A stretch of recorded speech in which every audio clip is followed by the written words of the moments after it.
ఇప్పుడు సంగతి ఎట్లున్నదంటే, ఇప్పుడైతే ఒక బిడ్డ పెళ్లి చేయాలంటే మనము ఆమె కన్న నుంచి దాచిపెట్టడం స్టార్ట్ చేయాలి. పెళ్ళిళ్ళు చేయాలంటే కంపల్సరీ. ఇప్పుడు ఎట్లున్నదంటే పా 50,000కు 20,000కు ₹1,00,000 పెళ్ళి అయ్యే పనులు లేవు. 10 లక్షలు 20 లక్షలు కోటి ఇట్లా కావాలి, అయితేనే అది పెళ్ళి అని గొప్పగా.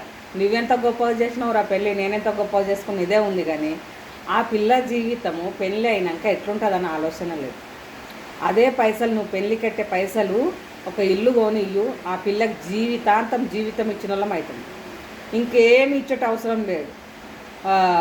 పెళ్ళి అంటే మళ్ళీ అట్లా ఉండాలేరా అన్నట్లు. నువ్వు పెళ్ళిళ్ళు ఏమన్నా పెట్టు, పప్పుచారు అన్నం పెట్టి పెళ్లి చేసి సింపుల్ పెళ్లి చేసి కానీ ఒక ఇల్లు కొని అది నువ్వు కన్నందుకు ఆమెకు న్యాయం చేసినట్లు అవుతుంది. నిజమా కాదా చెప్పండి.